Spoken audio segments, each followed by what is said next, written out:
I'm Sandra, 32, female. I live in a quiet city, in a modest condo that I bought with the first decent paycheck I ever earned. For a living, I sit on a bench wearing a black robe and preside over cases in family court, a position I worked tirelessly to achieve at a young age.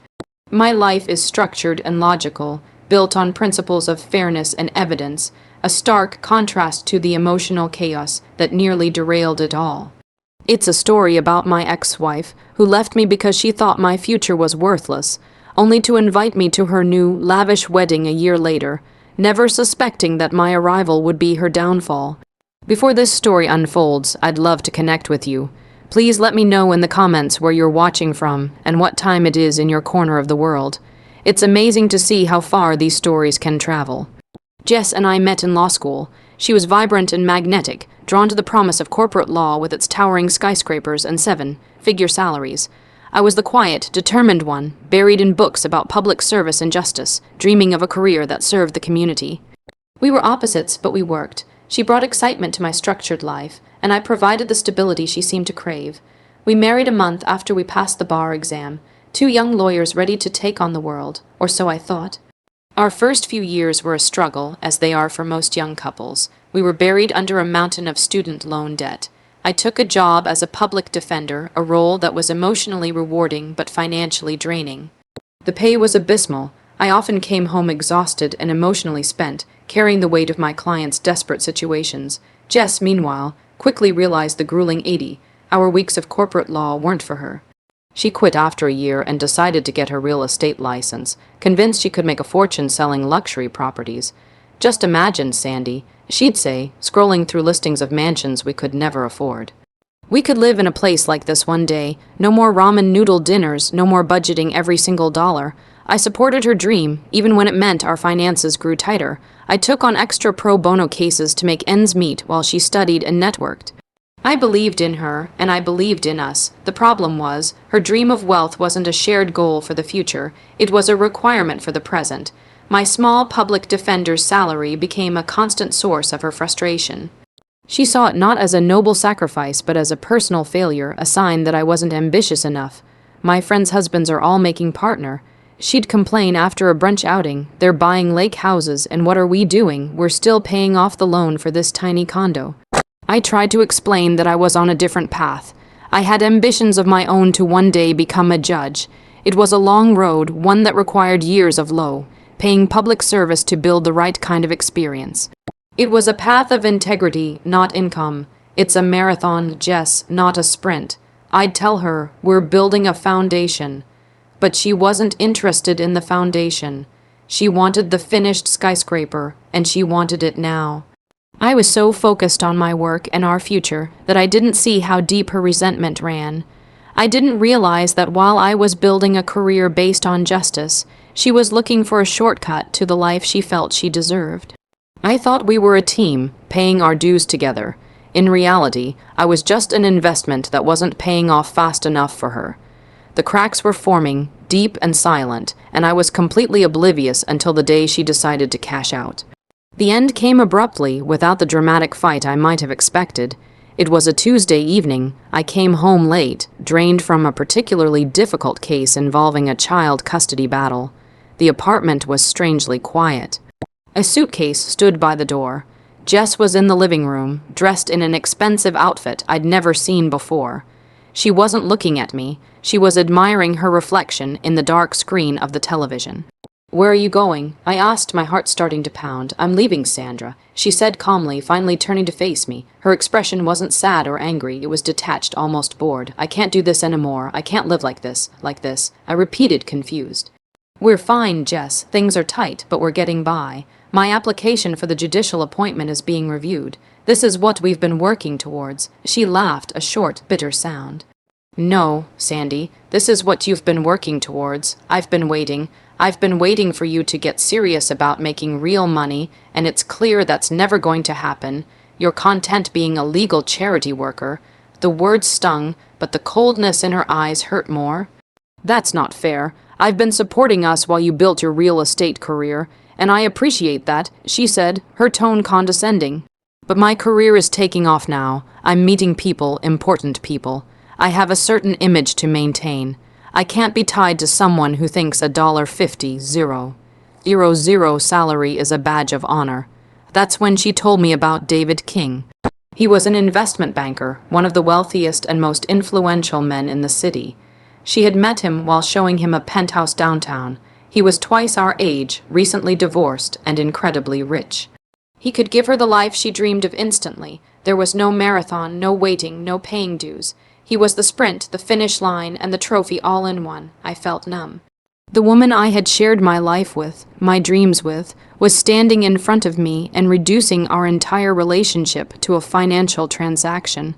I wasn't a partner. I was a stock that had underperformed. She had found a higher bidder, so that's it. I whispered, the fight draining out of me. You're just leaving for him. It's not just for him, Sandra. It's for me, she said, picking up her purse. I deserve a life without worrying about student loan payments. I deserve nice things. I deserve to be with someone who is on my level. She paused at the door, delivering her final, crushing verdict. You're a good person, Sandy, but good people finish last. I hope you get that judgeship one day. Maybe then you'll be able to afford a decent vacation. And with that, she was gone. The door clicked shut, leaving me alone in the deafening silence of our tiny condo, surrounded by the life she had just declared worthless.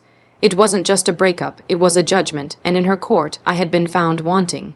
The year that followed was a blur of survival. I threw myself into my work, using long hours and complex cases to numb the pain of Jess's betrayal. My older sister, Emily, was my rock. An accountant with a mind as sharp as a tack and a heart of gold. She listened to my late night calls, brought over groceries when I forgot to eat, and reminded me of my worth when I couldn't see it myself. Then 6 months after Jess left, the impossible happened. I got the call. After a grueling process of applications and interviews, I was appointed as a judge in the family court division. At 31, I was one of the youngest judges ever appointed in the state. It was the dream I had been working towards my entire life. I stood in my empty condo, the official letter in my hand, and felt a strange mix of triumph and sorrow. The one person I had always imagined sharing this moment with was gone, living a life of luxury with her investment banker. I slowly began to piece my life back together. My new salary was a significant increase, allowing me to finally breathe financially.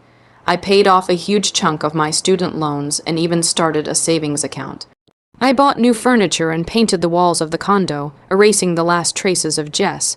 I was healing.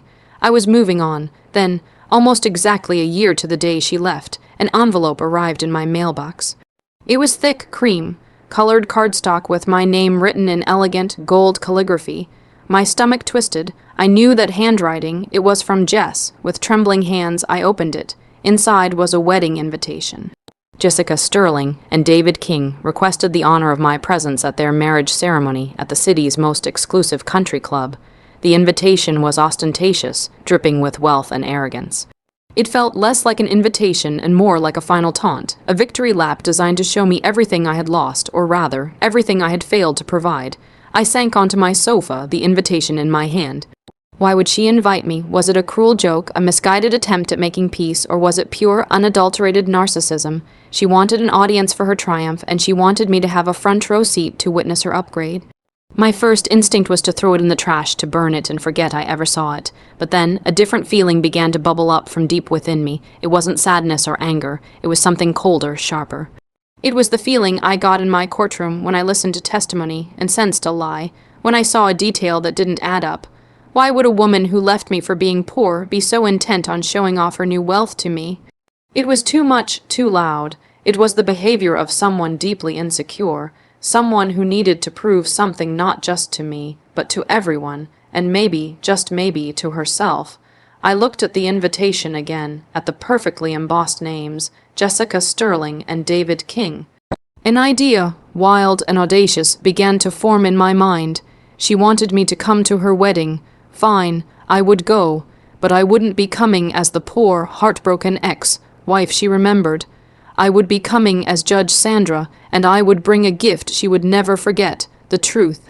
The wedding was in 2 months. That gave me time. My judicial mind, trained to see patterns and uncover hidden facts, took over. This was no longer a personal matter. It was a case. The defendants, Jessica Sterling and David King. The charge, something felt deeply wrong. I called the one person I could trust completely, my sister Emily. I met her at a quiet coffee shop and laid the gilded invitation on the table between us. She looked at it with disgust. "She has some nerve," Emily muttered, shaking her head. "After what she did to you, you're throwing this away, right?" "No," I said, my voice steady. "I'm going, and I need your help." Emily raised an eyebrow. "Help with what?" "Picking out a dress to make her jealous." "Help with research," I replied. "You're an accountant, Em. You're brilliant at finding things that don't add up. Something about this guy, David King, feels off. He's presented as this untouchable titan of finance, but Jess's behavior is too desperate. People with real, secure wealth don't need to flaunt it this aggressively." Emily leaned forward, her interest piqued. "What are you thinking?" "I don't know yet," I admitted, "but I have a feeling his financial empire might not be as solid as it looks. Can you look into him? Public records, business filings, any red flags, you know what to look for." Emily's eyes lit up. She loved a good puzzle, especially one that involved taking down someone who had hurt her little sister. "Consider it done," she said with a grin. "Project Takedown is officially underway." For the next few weeks, we worked in secret. By day, I presided over my courtroom. By night, Emily and I huddled over her laptop, poring over documents. What she found was staggering. David King was not just an investment banker, he was a predator. His company, King Capital, specialized in predatory lending and hostile takeovers of struggling businesses. He had a long history of bankrupting smaller companies, firing hundreds of employees, and then selling off the assets for parts. He was legally protected, hiding behind complex corporate structures, but his practices were morally bankrupt. But that wasn't the smoking gun. The real discovery came when Emily started digging into his more recent dealings. "Sandy, you need to see this," she said, her voice tense over the phone one night. I drove to her apartment immediately. On her screen was a series of transactions and property deeds that made my blood run cold. For the past 6 months, David King had been aggressively buying up distressed properties in a low-income neighborhood on the east side of the city. He was using a shell corporation to purchase homes from elderly and financially vulnerable residents for pennies on the dollar. "But why?" I asked, scanning the documents. "These properties are practically worthless." "Not for long," Emily said, pulling up another file. It was a city planning proposal, still in its early, confidential stages. A massive new tech development was planned for that exact area. If it went through, property values would skyrocket. David was using insider information to buy up the land before the public announcement, positioning himself to make hundreds of millions of dollars at the expense of the people who had lived there for generations. And then we found the final piece, the real estate firm that was brokering all of these predatory deals, the one listed on all the paperwork for the Shell Corporation, was Sterling Luxury Properties, Jessica's firm. She wasn't just marrying a rich man, she was his active partner in crime. She was the friendly face convincing desperate people to sell their family homes, knowing full well they were being cheated. My heart pounded in my chest. This was bigger than a betrayal. It was a massive, unethical, and possibly illegal scheme. The woman who left me for being poor was building her new life on the ruins of other people's. The wedding wasn't just a celebration of their love, it was a celebration of their greed. And they had just invited a judge to the party. With the evidence in hand, my plan began to crystallize. It wouldn't be enough to just expose them. That would be messy and could even put my own career at risk if it looked like a personal vendetta. The revenge had to be precise, elegant, and delivered in a way that used their own arrogance against them. The wedding was the perfect stage. My first step was to get the information into the right hands anonymously. I compiled a detailed evidence-backed dossier on David King's real estate scheme. It included the Shell Corporation's documents, the property deeds, the connection to Jessica's firm, and the confidential city planning proposal. I used a public library computer and an encrypted email service to send the entire package to a renowned investigative journalist at the city's leading newspaper, a reporter known for her relentless pursuit of corporate corruption. In my anonymous tip, I suggested that the full story would likely break in the coming weeks and would have a massive impact on the city's business community. I didn't give a date, but I knew the journalist would work fast. My second step was to prepare for the wedding itself. I needed to ensure my presence was not just a statement, but a catalyst. Jess expected me to show up, if at all, looking defeated. I had to do the opposite. I bought a dress, a simple, elegant dark blue gown that spoke of confidence and authority, not flashy wealth. It was the kind of dress a judge would wear to a formal event. The third and most crucial part of the plan involved the people David and Jess had victimized.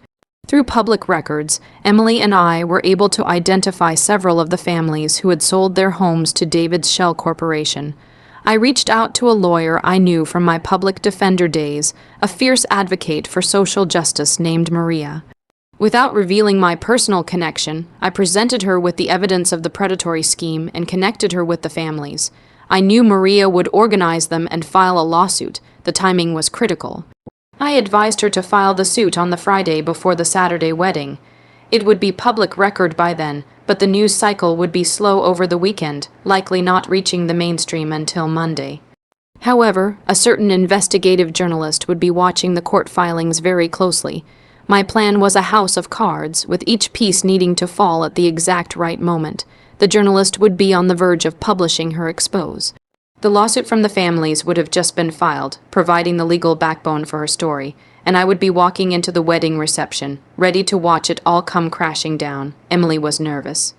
"Are you sure about this, Sandy? This is huge. What if it backfires? Jess wanted me to witness her new life." I said, a calm resolve settling over me. She thinks she overruled my life, my values, my future. She's about to find out that in my world, some objections are final. I felt no hatred, no rage, just a cold, clear sense of justice. She had invited me to a celebration of her success. She didn't realize she had just summoned the judge for her sentencing. The day of the wedding arrived. It was a sunny Saturday, the kind of perfect day Jess would have considered her due. I drove to the country club, the very picture of composure, though my heart was beating a steady, determined rhythm. As I walked through the grand entrance, I saw them. Jess was in a magnificent white gown, looking radiant. David was by her side, looking smug and triumphant. They were greeting guests, basking in the adoration of the city's elite. Jess saw me. Her smile faltered for a fraction of a second, replaced by a flicker of surprise and then a smirk of victory. She clearly expected me to be a wallflower, a ghost from her humble past. She detached herself from David and glided over to me. "Sandra, I'm so glad you could make it," she said, her voice dripping with fake sweetness. "I wasn't sure you'd come." "You invited me, Jess. I wouldn't have missed it." I replied, my voice even and calm. I met her gaze directly. "Congratulations, you've certainly built the life you always wanted." Her smile widened. She thought I was acknowledging her victory. "Thank you. It is wonderful, isn't it? David takes such good care of me." We were interrupted by the wedding planner announcing that it was time for the speeches. As guests found their seats, I took a spot near the back, a perfect vantage point. The best man gave a toast, then the maid of honor. Then David King himself took the microphone to thank his guests and toast his beautiful bride. He spoke of success, of ambition, of seizing opportunities. "My beautiful Jessica," he said, raising his glass. "She's a woman who knows what she wants and isn't afraid to go after it. She saw a golden opportunity with me, and together we are building an empire." As he spoke, a quiet buzz started near the entrance of the ballroom. A few guests were looking at their phones, their expressions shifting from celebration to shock. The investigative journalist, true to her reputation, had just published her story online. The headline was devastating. "Real estate mogul David King in predatory land grab scheme. Lawsuit filed by victimized families." The story spread through the room like wildfire. Phones emerged from pockets and purses. The festive chatter died down, replaced by urgent whispers. David, oblivious for a moment, continued his speech, but the shifting atmosphere in the room finally reached him.